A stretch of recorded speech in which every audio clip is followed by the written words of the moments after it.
Hello, and welcome back to my channel. Today I'm going to be discussing a miraculous discovery which was made last summer, 2021, by a nun who currently lives in Italy. Several manuscripts which are strongly believed to have been written by Dante. Nobody has seen his handwriting in centuries, but for various reasons she was able to piece two and two together and figure out this is almost certainly the person who wrote it, and also be discussing a little bit about the nun herself. This is my blog post which I just put up live today, May 9th, 2022, but I'll be fleshing it out a bit with a lot of details I wasn't able to include in the post. I recently was alerted to a July 2021 article in the Daily Mail, corroborated by the much more serious UK paper, The Times, and several other sources, reporting that a British-born, Florence-based nun named Julia Bolton Holloway discovered a few manuscripts, almost certainly written by Dante, in the 1280s or 1290s, so I personally believe it was more likely written in the 1280s. While researching manuscripts written by students of Dante's dear surrogate father and guardian Brunetto Latini in several libraries, Sister Julia found some, which we have very good reason to believe, were penned by the supreme poet. These manuscripts were located in Florence in the Vatican, dated to Dante's student days, when he was copying books and treatises on government and various other subjects. In the days before the printing press, everything was handwritten, and it was quite common to copy other people's work for one's own education or personal library.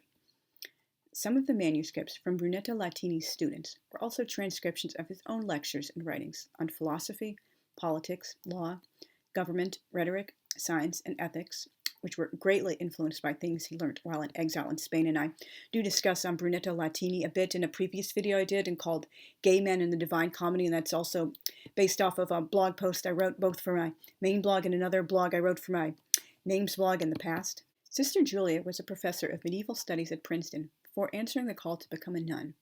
One of her great passions is Brunetto Latini, whom she studied for 50 years.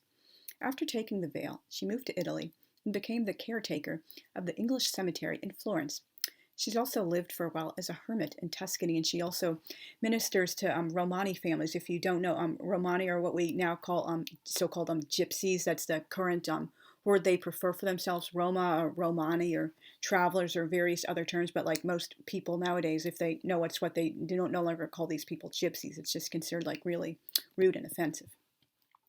But always her love of the Middle Ages endured, which was what led her to making this miraculous discovery. And here is a little bit about Sister Julia, which I was able to discover while looking up other things. These weren't in the newspaper articles I read. These were on various blog posts. And I will also be leaving a link down below to Sister Julia's blog and her website, which are very, very interesting. She has lots of information about medieval literature and just lots of really cool, fascinating things. Now, Sister Julia was born in Britain, but she was educated at California public universities, and she got her doctorate at UC Berkeley. Her area of expertise is Julian of Norwich, who is a medieval female Christian mystic. Sister Julia has published over a dozen books, among them Equally in God's Image, Women in the Middle Ages. Sister Julia is also a fellow Dantephile and has a special interest in Dante's dear teacher, Brunetto Latini, and she feels he's kind of gotten a short shrift throughout the centuries because he was depicted in hell, although obviously if you read the straight text in Inferno, Dante treats him so lovingly and respectfully and reverently, almost better than anyone else in Inferno, and she feels maybe it took a woman to pay attention to this guy who many people haven't really been, doing a lot of writing and researching about, although he was just like a wonderful person, like a proto-humanist and early harbinger of what became the Renaissance, and you really should, check out his writings if you're interested, because, he's just more than just a footnote in history. He was like a really complex scholar who just wrote a lot of interesting things. Another of Sister Julia's scholarly endeavors was finishing her father's work on the poet Elizabeth Barrett Browning.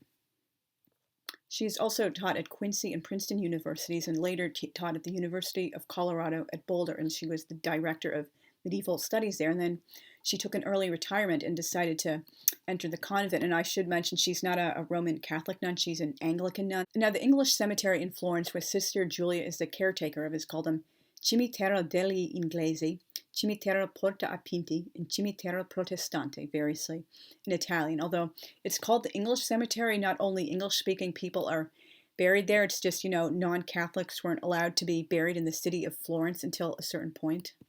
It was founded in 1827 by the Swiss Evangelical Reformed Church, and most of its burials are Protestants who are American and British who are just, living abroad, but there are many people who weren't English-speaking.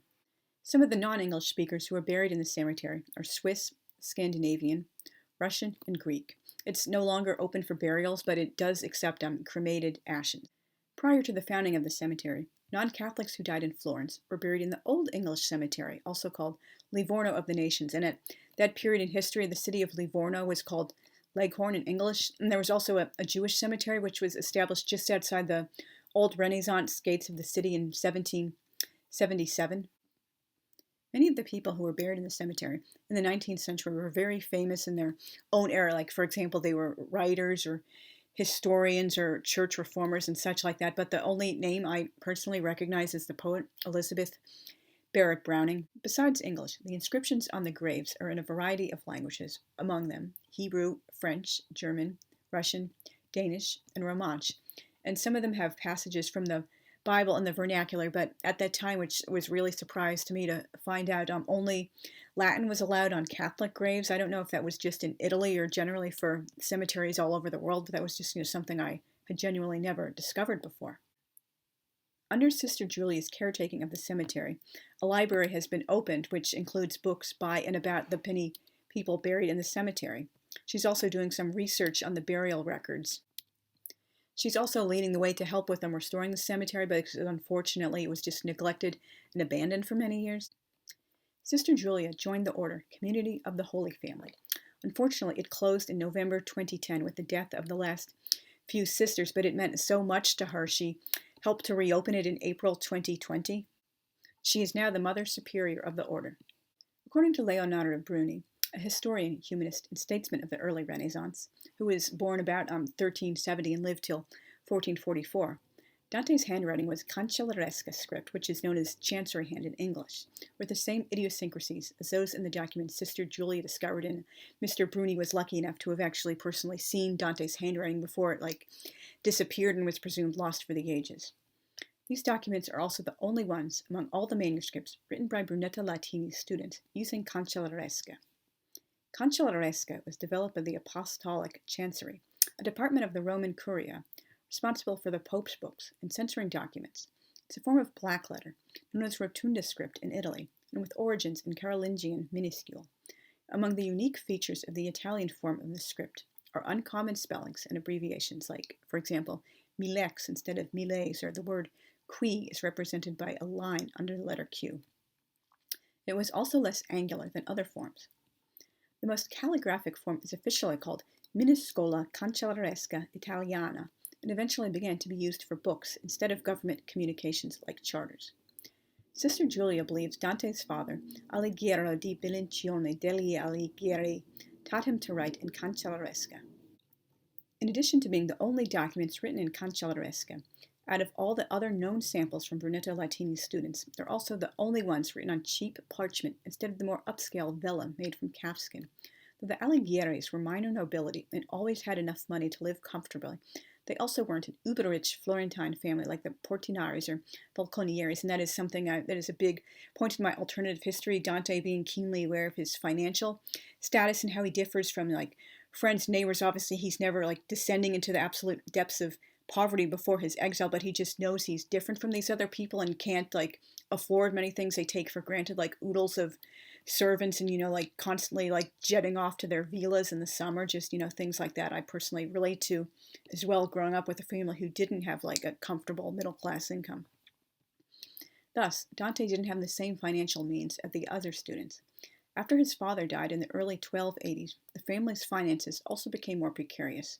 Dante had to earn money through selling letters of credit his usurer father had on unpaid loans, begging for charity, getting loans, and income from family farmland. So basically it was a lot passive income. He wasn't actively earning a living himself or inheriting family money. He could just, afford to exist on permanently.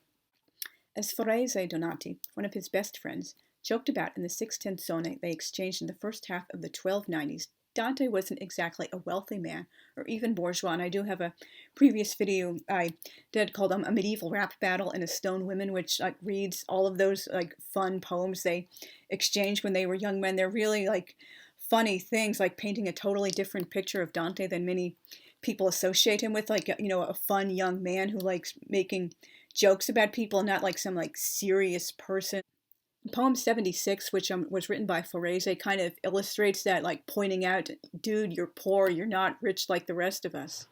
Go and pay back San Gallo before you talk or joke about other people's poverty, for all its friends this winter have been greatly troubled about it. What's more, if you think us such beggars, why go on asking us for charity? You have filled your laps so full at the castle of Ultrafonte that I've no doubt you live on what you get there. But God keep Tana and Francesco for you, that you may find it possible to escape Beluzzo's company. You'll end up in the Pinti poorhouse, and already I seem to see you sitting at table, one of three, an Alighieri with nothing on but a doublet, and Tana and Francesco were Dante's much younger half-siblings whom he was very close to.